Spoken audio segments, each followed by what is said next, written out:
আসসালামু আলাইকুম, কেমন আছেন সবাই? টেস্ট অ্যান্ড টেলস উইথ সালমার একটি নতুন পর্বে আপনাদের সবাইকে অনেক আমন্ত্রণ জানাচ্ছি। স্টার্ট উইথ বিসমিল্লাহ, এন্ডস উইথ আলহামদুলিল্লাহ, অ্যাপ্রিসিয়েট উইথ সুবহানাল্লাহ, হোপ উইথ ইনশাআল্লাহ, and life will be blessed by Allah. খুব ভালো লেগেছে কথাগুলো, আর সেই জন্যই এরকম একটা হ্যাঙ্গিং কি বলবো ডেকোরেশন কিনলাম আমার নতুন বাসার গেটের সামনে লাগাবো বলে। দেখছেন তো, জিনিসপত্র সব বাঁধা সাদা হয়ে গেছে। নিজের একটা ঠিকানা খুঁজে পেয়েছি এই ইট কাঠ পাথরের শহরে, এই ব্যস্ততাময় শহরে, আমার শহরে। কত আবেগ নিয়ে কথাগুলো বলছি। সত্যি দীর্ঘ 3 মাস পর একটা নিজের ঠিকানা হয়েছে, কিন্তু ঠিকানার যে অবস্থা সেটা দেখানোর কন্ডিশন নেই। তাই আপনাদেরকে নিয়ে এলাম, চলুন ফ্রিজ কিনে নিয়ে আসি। বাসায় একটা ফ্রিজের খুব দরকার, এখনও কেনা হয়নি। চলুন আজ আপনাদেরকে নিয়েই যেহেতু এসেছি, আপনাদেরকে নিয়েই ফ্রিজটা কিনবো। তাছাড়াও দেখব ওভেন কেমন আছে, তারপর ওয়াশিং মেশিন কেমন আছে, এখানে টিভি কেমন আছে, সবই একটুখানি চেক করব। এই যে এই সাইডের ফ্রিজগুলো দেখছেন, এগুলো সব শার্পের। শার্পের এই মডেলটা আমার অনেক পছন্দ হয়েছে, যাকে বলে একেবারে ভীষণ পছন্দ। কিন্তু লিটারটা খুব কম, 317 লিটার। আমার হাজব্যান্ডের এত ছোট ফ্রিজ পছন্দ না, ওনারা আমাকে বড় ফ্রিজও দিতে পারছেন না শার্প থেকে। তো বাধ্য হয়ে এলাম স্যামসাংয়ের দিকে। আমি অবশ্য ডিসিশন নিয়েই গিয়েছিলাম, হয় শার্প কিনবো, তা না হলে স্যামসাং কিনবো। তো এলাম স্যামসাংয়ের দিকে। অ্যাশ কালারের এই ফ্রিজটা ভীষণ স্মার্ট লুকিং, ভালো লাগছিল। সাথে একটুখানি ডিফারেন্ট লুকের এই পার্পল কালারের ফ্রিজটাও বারবার চোখ টানছিল। একেবারে যে খ্যাত খ্যাত লাগছে তা না, ভালোই লাগছে, একটু ডিফারেন্ট লাগছে। ডিসিশন নিয়েছি অ্যাশ কালারের ফ্রিজটাই নিব। তো ডিসিশন নিতে নিতে আবারও বারবার এই পার্পেলের দিকে তাকাচ্ছি। হয় না, চোখ মাঝে মাঝে আটকে যায়, ডিসিশন নিতে পারি না। তো এমন একটা পর্যায়ে ফোন দিয়েছিলাম ভুটানে আমার জনাবের কাছে। কর্তামশাইয়ের সাথে একটু ডিসকাস না করে এত টাকা দিয়ে একটা জিনিস কিনবো তা তো হয় না। তো তাকে পরপর দুটোই দেখালাম, বললাম ওই পাশেরটা দেখো, এই পাশেরটা দেখো। দেখার পরে তারও দেখলাম বেশ পছন্দ হয়েছে স্যামসাংয়ের ফ্রিজ। এই দুটো থেকে যে কোনো একটা তিনি আমাকে নিতে বলেছেন। তো এই পর্যায়ে এসে খানিকটা কেমন জানি কনফিউজড হয়ে গিয়েছিলাম যে অ্যাশ কালার নিব নাকি পার্পল কালারের এই ফ্রিজটা নিব। বারবার মনে হচ্ছিল যে অ্যাশ তো সবার ঘরে ঘরে, আমি আমার আগের সংসারে অ্যাশ ইউজ করেছি, আমার মায়ের ঘরে অ্যাশ, বোনের ঘরে অ্যাশ কালারের ফ্রিজ, আমার শাশুড়ির বাসায় আমার যে ফ্রিজটা রাখা আছে সেটাও অ্যাশ কালারের। তো ভাবলাম একটু ডিফারেন্টে যাই, বলেই দিচ্ছি আমি পার্পল কালারের স্যামসাংয়ের 442 লিটারের এই ফ্রিজটা কিনেছি। সব কিছু মিলে ফ্রিজটা আমার খুব পছন্দ হয়েছে। প্রথম দিকে একটু ইনিশিয়েশন কাজ করছিল যে আমি কি এটা নিব কি না, পরে সাহস করে নিলাম, থাকুক, একটু ডিফারেন্ট থাকুক। মাঝে মাঝে পথ চেঞ্জ করে ডিফারেন্ট পথে যেতেও ভালোই লাগে। শোরুমটাতে ছোট বড় সব ধরনের ফ্রিজই আছে। চোখ গেল আসলে ওভেনের দিকে। আপনাদের কাছে একবার একটা পর্বের কোশ্চেন রেখেছিলাম কোন ওভেনটা নেব, কোন ওভেনটা ভালো হবে। আলহামদুলিল্লাহ আপনারা অনেক ভালো রেসপন্স করেছেন, আমাকে সাজেশন দিয়েছেন, ডিসিশন দিয়েছেন। তার মধ্যে বেশ কিছু ব্র্যান্ড উঠে এসেছে, যেমন এলজির নাম এসেছে যে এলজির ওভেনটা ভালো, স্যামসাং ভালো, শার্প ভালো, এই ধরনের ওভেনের নাম এসেছে। তো এই শোরুমে এসে আমি শার্পের ওভেনও পেলাম এবং সেই সাথে স্যামসাংয়েরটাও পেলাম। তো ভাবলাম এসেছি যখন একটু ওভেনগুলো চেক করে যাই, যদি ব্যাটার বলে মিলে যায় তাহলে কিনে ফেলবো। কিন্তু আমার সবসময় যে সমস্যাটা হয়, ওভেন কিনতে এসে সেই সমস্যাটা হয়েছে। বাজেট একটা রেখেছি, ওভেন চলে যাচ্ছে বাজেটের বাইরে, পছন্দ চলে যাচ্ছে সেই বাইরে, বাজেটের বাইরে চলে যাওয়া ওভেনটার দিকে। তো নিজের উপর নিজে বিরক্ত হয়ে যাচ্ছি, বুঝতে পারছি না। আর সেলসম্যান কীভাবে যেন সেটা টের পেয়ে গেছেন, তিনি বারবার আমাকে বাজেটের বাইরের যে ওভেনটা সেটার দিকেই ফোকাস করাচ্ছেন। বলছেন ম্যাডাম এটা দেখুন, ম্যাডাম ওটা দেখুন, এটা বেশ ভালো, এটাতে আপনি সারা দুনিয়া বেক করে খেয়ে ফেলতে পারবেন, দুনিয়ার ময়দা দিয়ে পিজা বানিয়ে খেয়ে ফেলতে পারবেন, গ্রিল করে খেয়ে ফেলতে পারবেন। ভাবটা এমন যে আমি ওই একটা ওভেন কিনলে রীতিমতন পিজা গ্রিল সব কিছু করে দোকান বানিয়ে ফেলতে পারবো।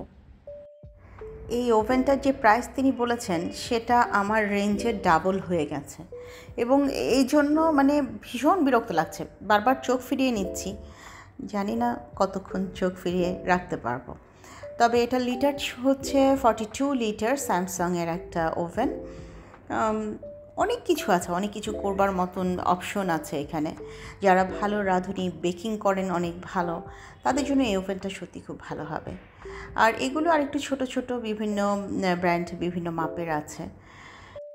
আসলে এই ওভেনটা যদি 42 লিটারের জায়গায় জাস্ট খালি মানে 38 লিটার হতো, আমি হয়তো ওভেনটা রেখে আসতাম না। এখনও আমি ওভেন কিনিনি, মাথার মধ্যে ঘুরছে ওভেনের বিষয়টা, এখনও নিজেকে কন্ট্রোল করে রেখেছি। আল্লাহ আমাকে এইভাবে কন্ট্রোল হয়ে থাকার তৌফিক দিন।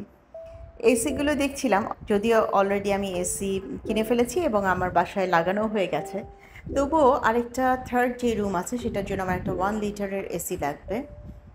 তো এই ওভেন দেখে নিজেকে সরিয়ে, জোর করে সরিয়ে অন্যদিকে চলে যেতে হবে, এখানে আসলে বেশিক্ষণ থাকা যাবে না। এখানে আমি বারবার প্রাইসটা বলছি যে আপনি এত প্রাইস এটা প্রাইস চাচ্ছিলেন উনি 44,000। আমি বললাম যে এত প্রাইসের একটা ওভেন আসলে আমার ইচ্ছা নেই, এত প্রাইসে যাবার ইচ্ছা আমার নেই। আমি জাস্ট খাবার গরম করা, টুকটাক বেকিং টেকিং করতে চাই। উনি আরও অপশন দেখাচ্ছেন যে কী কী আছে এটার ভিতরে, কত রকমের প্লেট নাকি দিয়ে দিচ্ছেন, পিৎজা প্লেট, বেকিং ট্রে, তারপর আরও কী কী যেন বললেন যে এগুলো আছে। দেখা যাক। আমার এই ভিডিওটা যেহেতু আমার কর্তামশাই দেখবেন, তিনি যদি আমাকে অভয় দেন, তিনি যদি বলেন তুমি নাও, অসুবিধা নেই, তাহলে তো আমি অবশ্যই নিব। চলুন আমরা অপেক্ষা করি, দেখি কর্তামশাইয়ের তরফ থেকে কি আসে। আপনাদের সাথে আমি অপেক্ষায় রইলাম যে তিনি আমাকে কি ডিসিশন দেন সেটা জানবার জন্য। এদিকে সব ডাবল ডোরের ফ্রিজগুলো ছিল, এখানে 1 ডোরেরও বিভিন্ন হায়ারের মডেলটা ছিল। চোখ আটকে যাচ্ছিল কিছু গ্লাসি ফ্রিজ দেখে, সেগুলো খুব ভালো লাগছিল।